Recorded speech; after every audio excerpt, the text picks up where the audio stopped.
Good evening, ladies and gentlemen.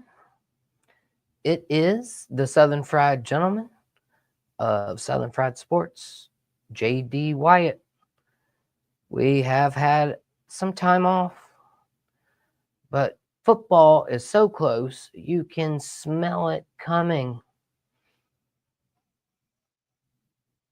Y'all smell that? It's football. You want to know what else it is? Garbage. Straight garbage being spewed from all of these commissioners and all of these coaches at these media days. They all sound like a bunch of used car salesmen that are just reading you the sticker on the window. Yeah, well, this car's got 100,000 miles on it. It previously sold for $10,299. It's four-wheel drive. It's a good car. You can go get the Carfax on it. It's literally what all of these coaches sound like. Every one of them.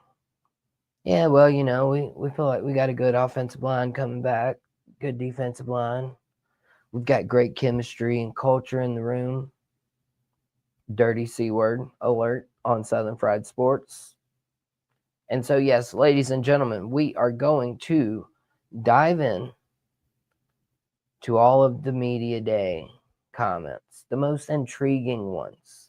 I'm going to play you a few comments, a few clips. We're going to test out a little something new on Southern Fried Sports. So, Pensman and Mark, is my audio coming in clear?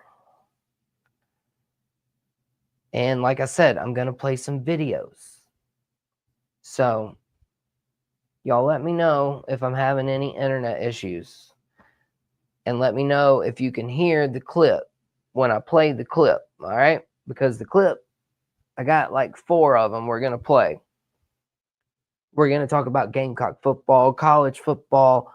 We've got Curt Cignetti in Indianapolis, the Hoosiers, the who's your daddy, I think was the thing that came out there during the playoffs there for a minute. And then Curt Cignetti said, Google him. I didn't have to this time to hear the most ridiculous thing that he has ever said, ever. So we're going to play these clips. I've also got a little take on the WNBA. We'll talk about that. I'm trying to find a new baseball team to root for the rest of the year. So I'll tell you who I'm thinking about there. I think I've adopted one already. I'm pretty sure. But we're going to dive into it. We are going to dive into it, and no one is above getting cooked on Southern Fried Sports. So all these media days going on, let me get this out of the way.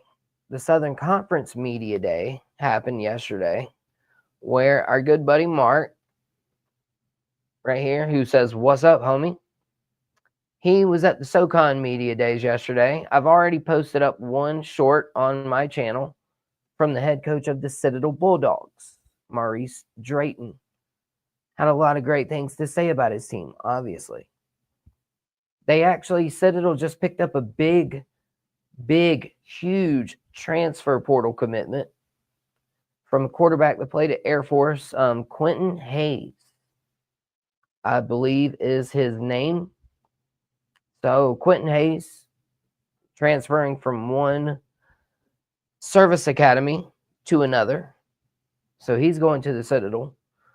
But Mark and Jay, all of these people who work at greenvillesportsmedia.com, look, we stay putting in the work.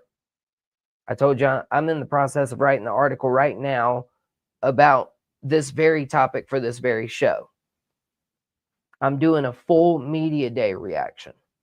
So I'm pulling the most interesting comment from each media day that has occurred so far, and we're going to talk about them here on the show. Mark, he says it was really cool being there. I know I missed it.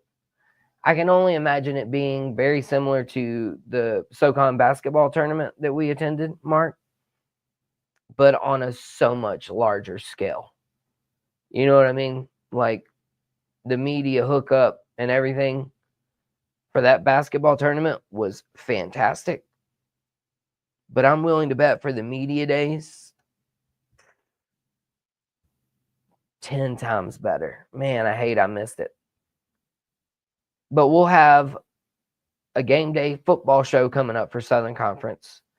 So all of that is to say, make sure to check out greenvillesportsmedia.com.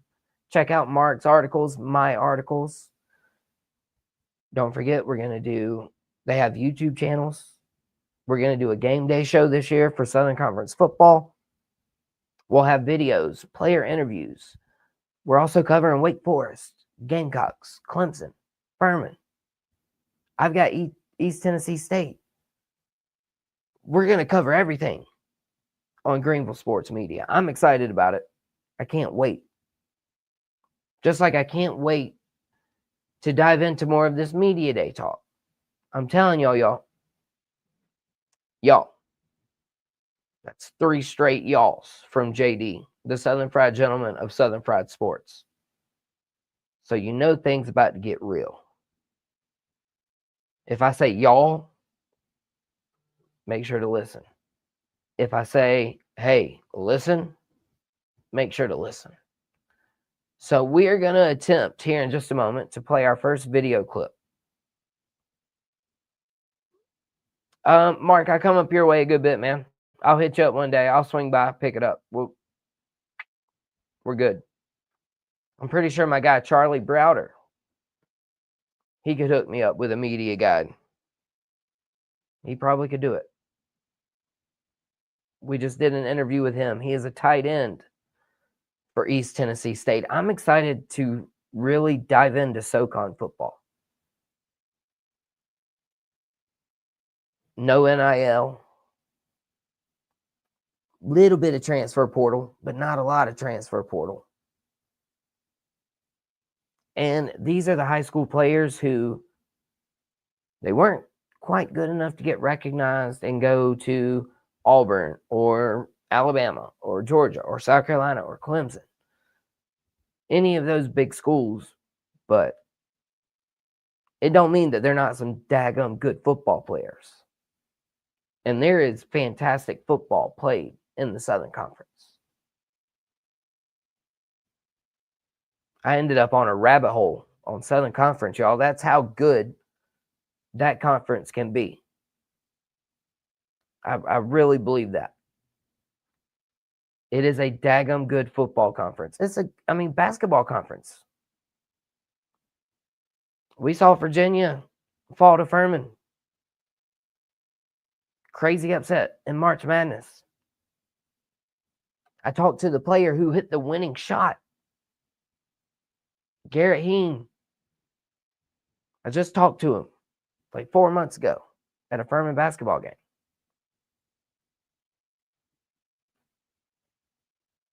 Cade McNamara, who used to be the QB at Michigan, was there. He is the QB for East Tennessee State. Yeah, I saw that. Cade McNamara, man. Hey, it's a daggum good quarterback, I think, at East Tennessee State. Can't wait to watch him play.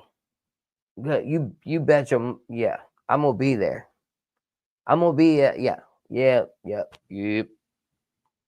Get out and support your local team, support your local market, support your local YouTube Southern Fried Sports show. Tell a friend, hit subscribe. I'll plug your business. I got a good buddy of mine, high school friend, Octavius Dendy. Just started a business, Dendy's Moving Services. Hit him up if you need to move somewhere, something. He's on my Facebook. You can find me Facebook, JD Wyatt 06 on X, JD Wyatt on Facebook, aka your Southern Fried Gentleman of Southern Fried Sports. So, guys, ladies and gentlemen, Are we ready to play comments from Greg Sankey, Commissioner of the Southeastern Conference? We are going to react to these comments. Y'all send in your comments. I'll tell you my thoughts. But we about to have a good time on Southern Fried Sports. So, let's bring in Greg Sankey. College athletics is not broken. It is under stress. It is strained. And the answers we seek are tied into the complexities that have been referenced over time. I went back and read my remarks from this podium or others over the last few years and pretty consistently have identified the challenges ahead with some of the decisions that we may have to make. I don't think the answers come from courtrooms completely. They don't come from commentators or commentary. They don't come from those outside sudden experts with their newest idea. Those of us in higher education, embedded in college athletics, know the intricacies of what's in front of us. And we all have to continue to adapt and have adapted as we seek to provide life-impacting opportunities and lifelong memories for young people across our nation.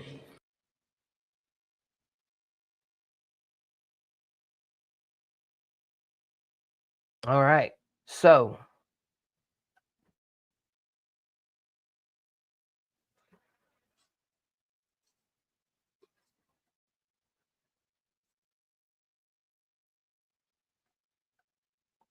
well, hey, you know what? That video wasn't supposed to play. But since it did, I'm going to let it run out. Let's see what this guy thinks about Rob Sankey, or Greg Sankey just said. Let's see.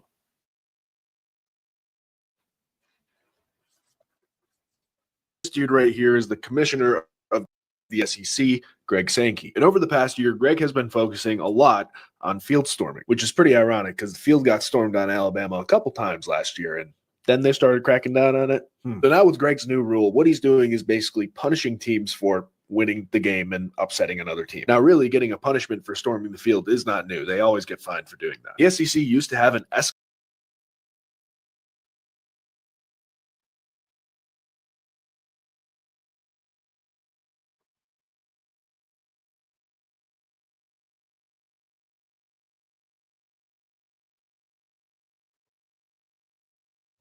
Wow. So that was two separate videos there that played. I am still working on this, so y'all bear with me. All right. Greg Sankey. Man, you said a whole lot right there. I think that depends on what the definition of broken is. What is the definition of broken? You mentioned yourself, Greg Sankey, that it's not supposed to be settled in courtrooms, yet here we are. It's getting settled in courtrooms. The NCAA is on a milk carton. They are missing completely. I've said it before. They've been kidnapped and put in the trunk. You can't even accuse the NCAA of being asleep at the wheel.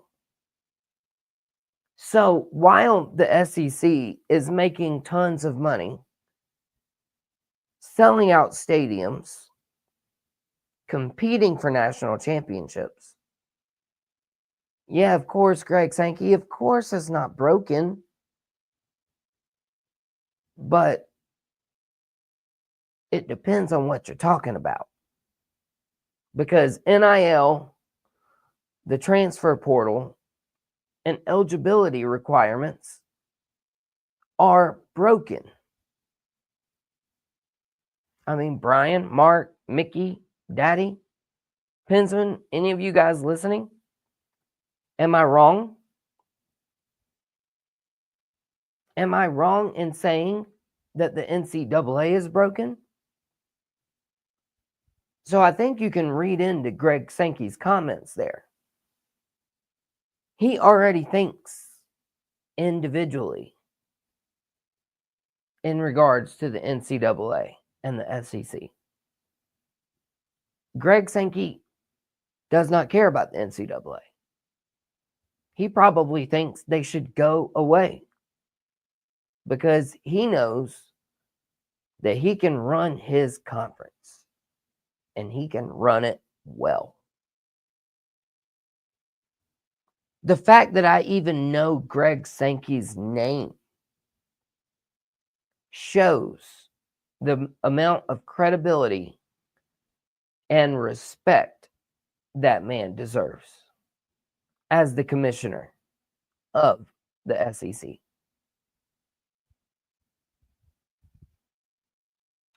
I know the Big Ten commissioner's name. It's completely escaping me right now. Fargetti might be his name. It's something Getty, I'm pretty sure. But the fact that I even know that these conferences have commissioners and are doing well puts respect on their name. We all know Roger Goodell. Not everybody knew Bud Selig.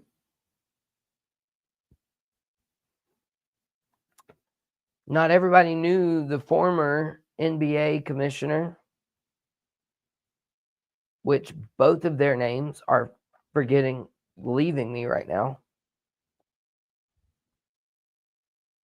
Again, I know their names. Mark, help me out with that one. David Stern was one. I remembered one on my own. Mark helps me out with the Big Ten commissioner here, Tony Petitti. I like Fargetti better. Tony Fargetti. I like that one better. But Petitti is a pretty cool name too. The Big Ten has always felt kind of petite to the SEC. $5 for anybody who understands that joke.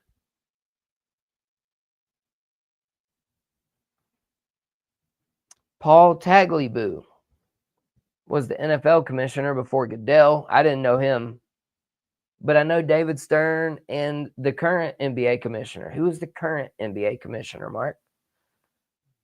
He's escaping me now. All I can think is ears. Thanks, Jim Rome, for that one. Golly, what's the NBA commissioner's name? I'm going to rely on one of you to send me the answer. Yeah, Adam Silver. Ears, Adam Silver. There we go. Can anybody name any other commissioners? The commissioner of pickleball deserves respect. I heard a clip the other day from Rob Brown at the Fan Upstate. He found a podcast that accused big pharmaceutical companies of creating pickleball for old people to play and go get injured. True story. If I'm lying, I'm dying. True story. Rob Brown at the Fan Upstate, he played a clip from a podcast. I forget the name of the podcast. But they legitimately accused big pharmaceutical companies, and they even referenced it. Big Pharma. Big Pharma created pickleball to get old people playing a recreational sport and sustaining small injuries. That is a bold take. And it, like I said, it's a bold take for Greg Sankey, though, to say that college football is not broken. It depends on what your definition of the word is broken is. There are parts of college football that are 100% broken. How many people are going to get arrested for Georgia this year? My goodness. We're already at 20 or something like that, I think. They've got people getting arrested for stuff before they even enroll in school now. Their commits are getting arrested. One was domestic violence for one. Speeding for one. Bunch of marijuana was the other one. 3 football players in like a week and a half. And so you know football season is getting close. Man, Clark County police officers must really love Georgia Tech football. Golly. They really love Georgia Tech football. But most importantly in this scenario, it's the Georgia players who just love breaking the law, apparently. Can't blame the police officer for doing their job. They are paid to enforce the laws. Laws. They are paid to enforce the laws. I feel like it sounded like I said loss. Police out, yeah. I mean, it's not like they're arresting the star quarterback before the conference championship game. It's just literally up and down the Georgia roster. Top players to bottom level players getting arrested. But that's how you know football season is coming. It is upon us. So, we talked about Greg Sankey. We talked about his comments.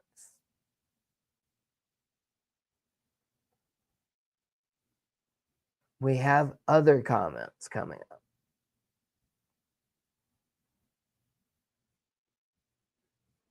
Let's get the other Greg Sankey.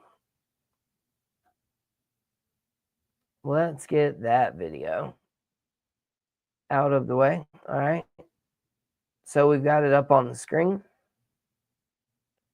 This is going to be the next take about 9 conference games. It is absolutely, fully, 100% correct that in the SEC we play 8 conference games while some others play 9 conference games. Never been a secret. Second, it's also correct that last season, all 16 members of the Southeastern Conference played at least 9 games against what you would label power opponents. We had several that played 10 of their 12 games against power opponents. Some conferences have that, some don't. The same will be true this year. We have Washington State, and we're obviously transitioning in the Pac-12 that's included in that group. And we again have several of our football teams that have 10 of those power games embedded within their schedule. I don't believe there's anyone looking to swap their conference schedule and its opponents with the opponents played by Southeastern Conference teams in our conference schedule, be it 8 or 9. I handed out a bunch of stats that created a stir in Destin that showed there's a rigor here that is unique. In the SEC, we're not lacking for quality competition among our 16 football teams, but we're going to continue to evaluate whether increasing the number of conference football games is appropriate for us. And as I've said repeatedly, understanding how the CFP will evaluate strength of schedule and even strength of record is critically important in our decision making. Bam. You heard it. What are your initial reaction? What are your thoughts after you heard what Greg Sankey had to say there? I am completely and utterly against 9 conference games for the SEC. No. Miss me. Absolutely not. We have another clip coming up from Coach Signetti from Indiana. And let me tell you this. You heard what Greg Sankey said. Nobody wants to trade schedules with someone from the SEC. There are 16 teams. 16 of those teams, those stadiums, are ranked in the top 35 to 40 in the most difficult places to play. There are no cupcake walks when you play 4 road games in the SEC. Vanderbilt beat Alabama last year.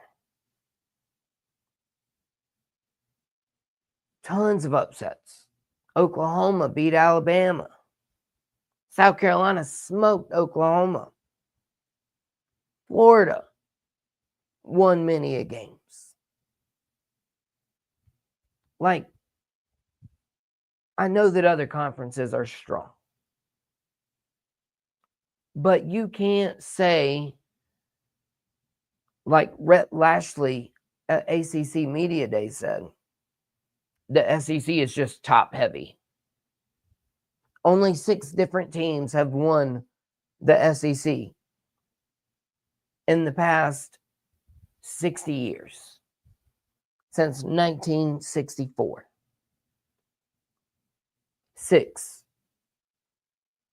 Alabama, Auburn, LSU, Tennessee, Georgia,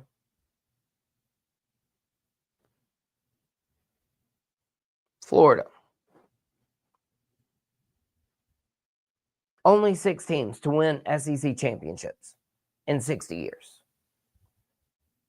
But guess what, Rhett Lashley? How many teams in the ACC have won championships in that same amount of time? Clemson has dominated for over a decade. Florida State, Virginia Tech, Miami. Nope. Miami ain't never won an ACC championship. Virginia Tech's won 3. But Virginia Tech, Clemson, Florida State. Who else has won ACC championships? Rhett Lashley. And then guess what? The South Carolina Gamecocks, they beat the ACC championship team last year. But this whole 9-conference scheduling game stuff, no. No. Think about Clemson even.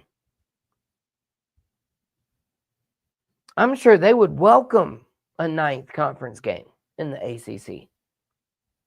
Because guess what? That would eliminate LSU or South Carolina off of their schedule.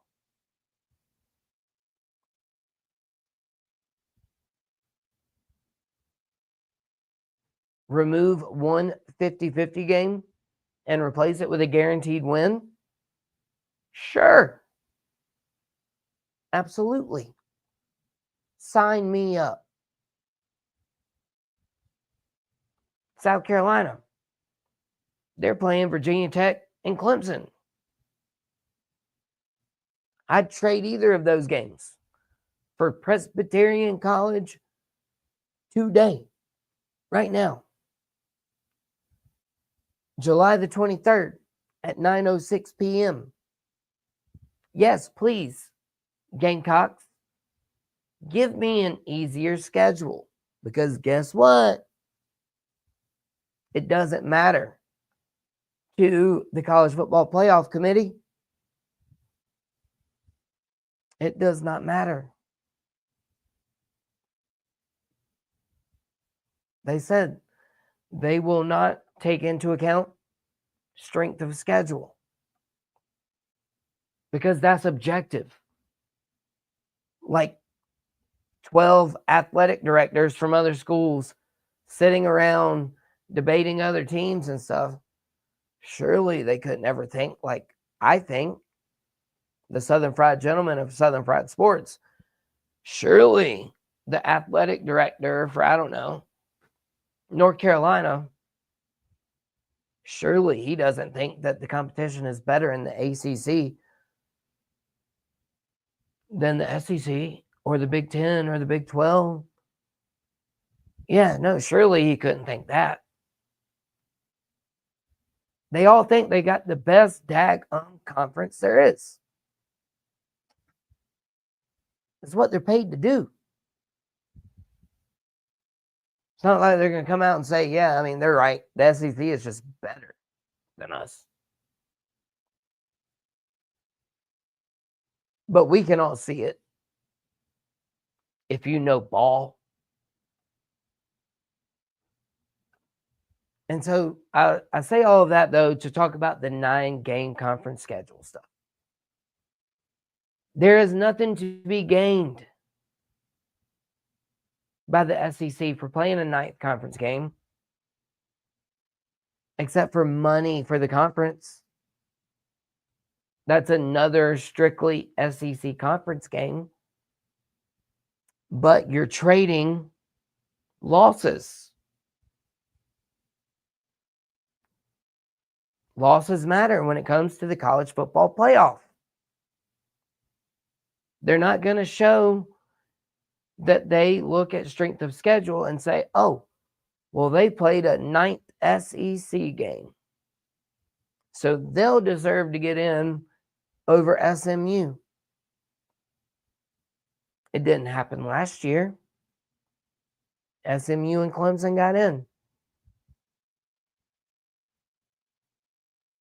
If Miami would have won against Syracuse, Clemson likely misses the playoffs.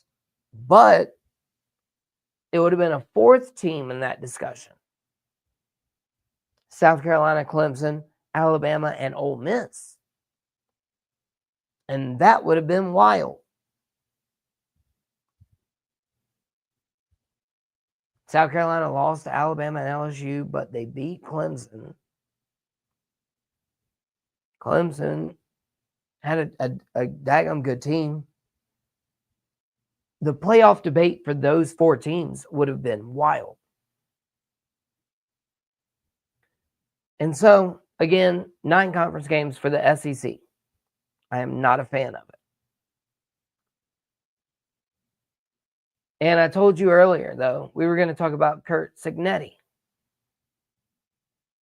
And this dude had the guts, as Dabo says, bring your own guts. Well, Curt Cignetti, he brought his own guts to his media availability on media days. And he had this to say.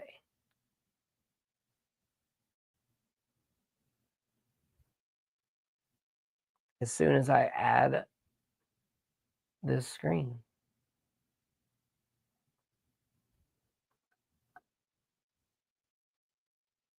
Here's the bottom line. okay, we picked up an extra home game, and we play 9 conference games. You know, the 2 best conferences in college football, any football guy that's objective will tell you, is the Big Ten and the SEC. All right? 12 of the 16 SEC teams play 3 G5 or an FCS game. 12 of those teams play 36 games, 29 G5 games, and 7 FCS games, and 1 less conference game. All right? So we figure we'd just adopt SEC scheduling philosophy. You know, some people don't like it. I'm more focused in on those 9 conference games. You know, not only do we want to play 9 conference games, okay, and have the 4-4 championship, the playoff format, okay, we want to have play-in games to decide who plays in those playoffs. You know, championship weekend, let's play 3 versus 6 and 4 versus 5. You want to decide that on the field, make sure everybody's strength of schedule is what it needs to be. Let's make everybody play 9 conference games, and on championship weekend, 3 will play 6, 4 will play 5. And there's still room for another at-large in that format. And why shouldn't the Big Ten have 4 AQs? Because Ohio State actually finished 4th in the conference at the end of the season. Indiana and Penn State were tied for 2nd. They won the tiebreaker. Ohio State won the national championship. Okay? You want to put the best teams in the playoff?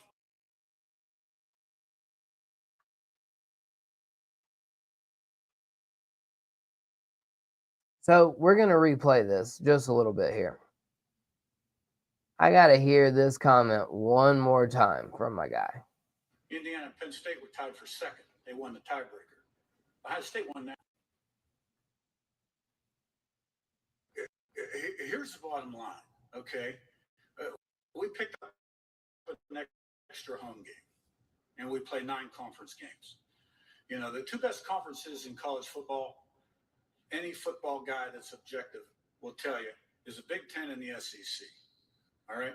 12 of the 16 SEC teams play 3 G5 or an FCS game. 12 of those teams play 36 games, 29 G5 games, and 7 FCS games, and 1 less conference game. All right?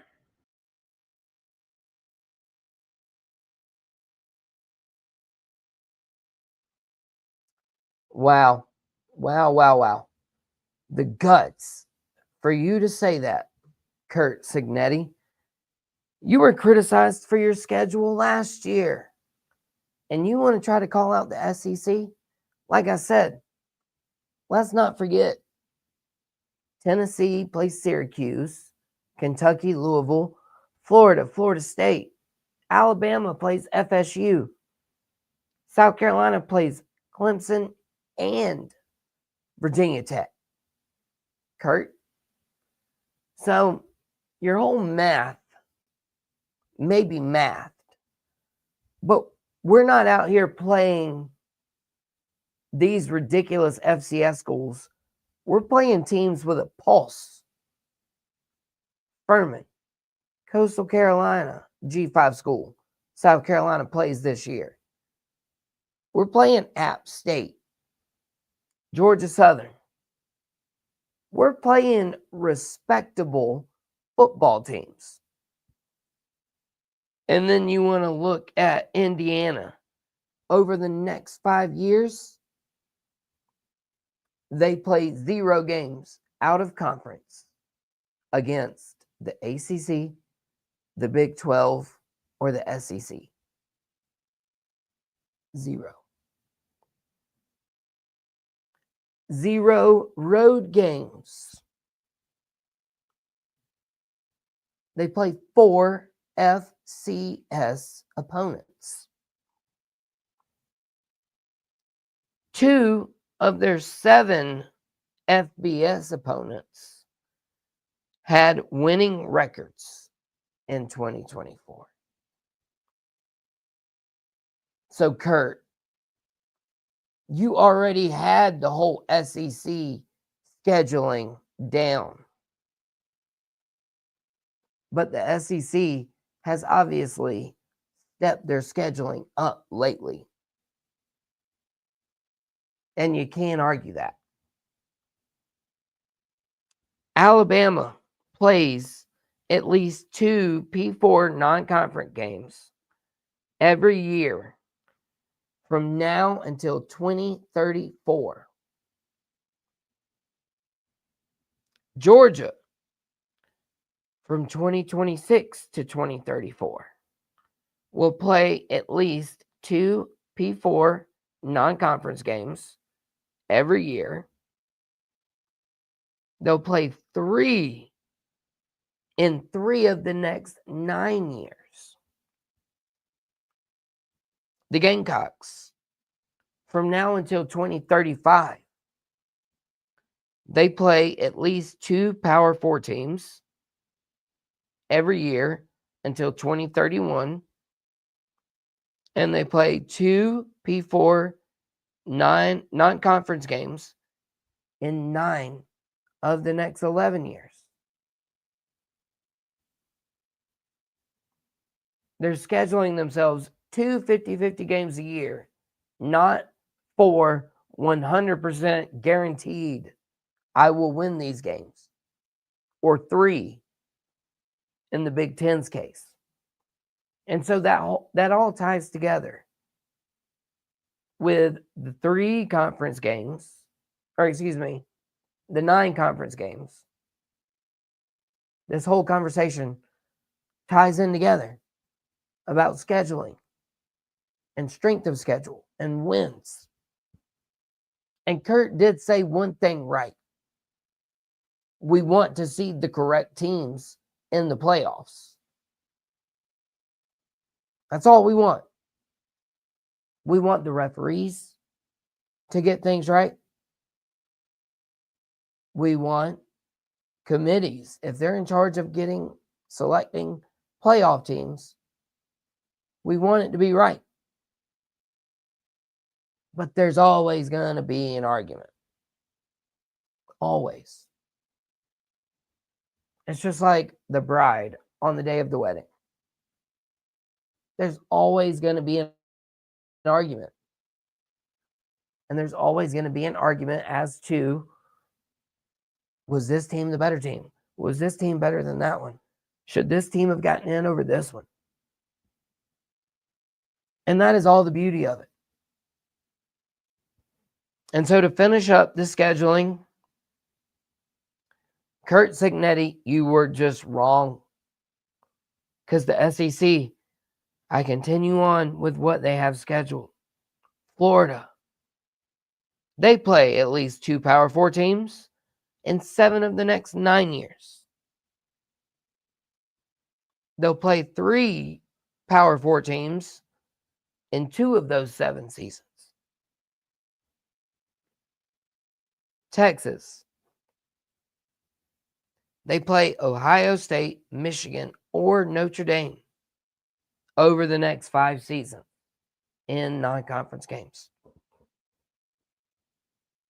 And then you got little old bitty Indiana, Mr. Google Me, Kurt Signetti, make you want to go smoke a cigarette.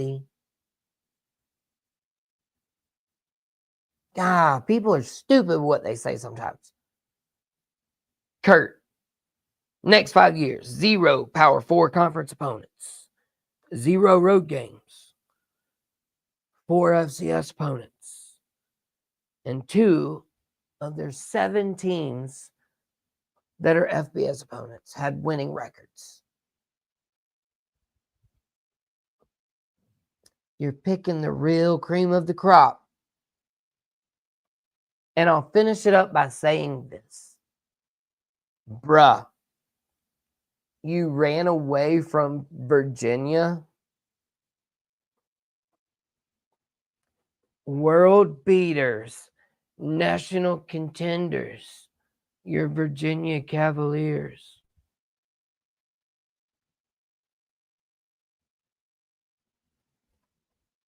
What you running from, man? You could have just beat them easily because they're not very good. Shout out former Clemson coach Tony Elliott. Kurt, you probably could have just beat him, and then you wouldn't be getting made fun of on Southern Fried Sports for dodging the Virginia Cavaliers. God, it's just scary to say, isn't it? The Virginia Cavaliers.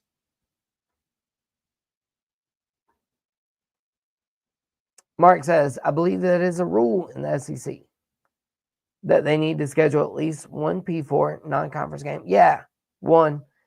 Most of them already have that taken care of with their rival.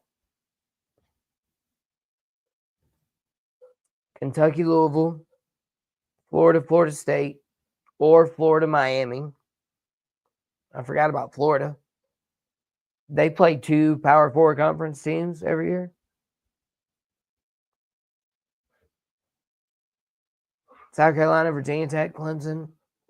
But we've got the South Carolina-Clemson rivalry. Georgia, Georgia Tech. Who else am I forgetting? Does anybody else have SEC, ACC rivals? I don't think so. I think that's it.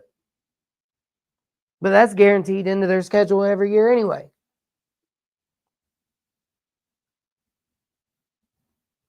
But Kurt Signetti, you're a chump. You're a chump. Straight chump. Talking about we going to take the SEC schedule approach. Move it. Move it. And so with all of that said, get in your football comments on conference, media days, all of that stuff. People say crazy things. We have a few quick topics we'll hit on the way out. We're going to hit a little break. Be right back.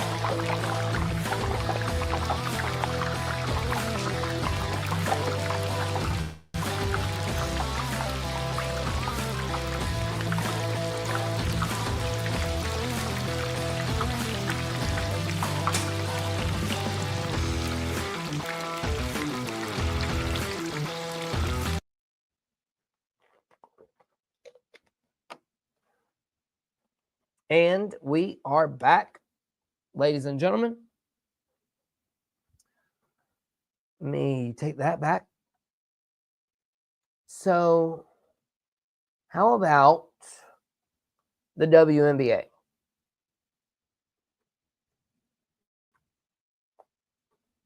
Have y'all been paying attention? They protested the other day, and they did so in unison. They have a very large CBA agreement to negotiate coming up.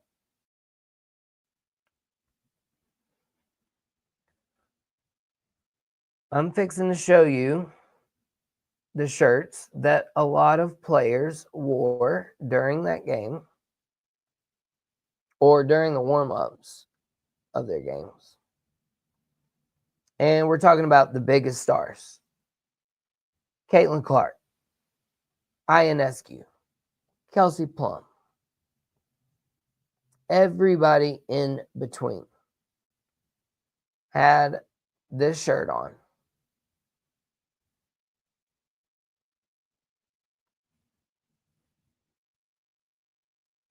And I'm fixing to bring it up right there for you.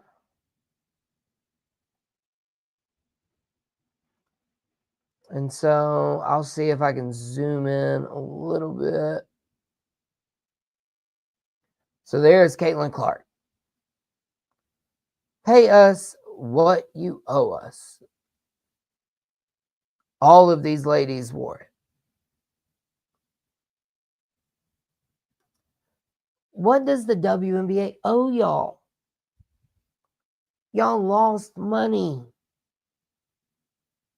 You lost money with Caitlin Clark The biggest rookie in ever for the WNBA.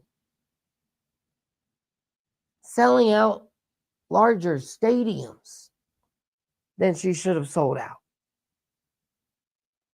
Moving games because Caitlin Clark is coming to town. Santa Claus is coming to town. Nope. It's just Caitlin Clark. They moved her to larger stadiums to play. And they still lost money.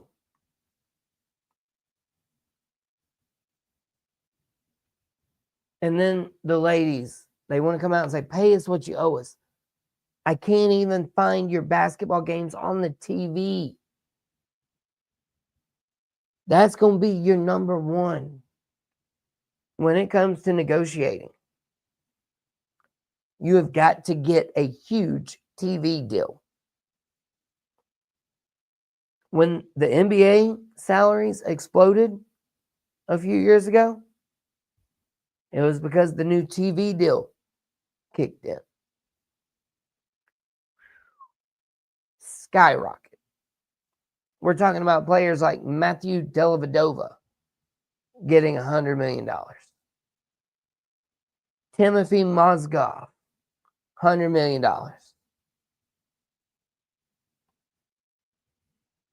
They just happened to play with LeBron and win a championship. But that new TV deal kicked in. And they got $100 million. Wild. So WNBA, you have to get a TV deal. A lucrative one. You can't keep losing money and expand. What if I were to tell y'all, okay, you opened up a restaurant, all right? And you ended up getting like 30 of them. But ain't none of them making no money. And you say, oh, I know what I need to do. I know what I need to do to make more money. I need to open up more of them. No. That's not how business works. It's not how economy works. So the fact that the WNBA lost money with Caitlin Clark, decided to expand, and you've got the players wearing shirts that say, pay us what you owe us, this is not going to be good. Not going to be good.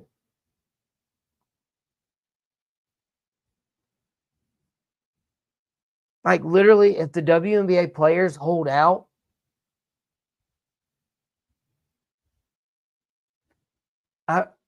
I don't know what the WNBA can do to get them back.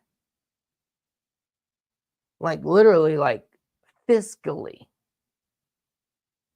The WNBA can't offer something they don't have. The teams can't offer something they don't have. So if they ain't got money, they can't pay the players more.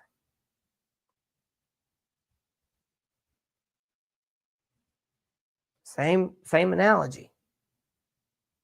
If I own a restaurant and I'm losing money, but my chef is like, hey, I'm a really good chef, I need to make more money. Yeah, but I'm losing money, bro.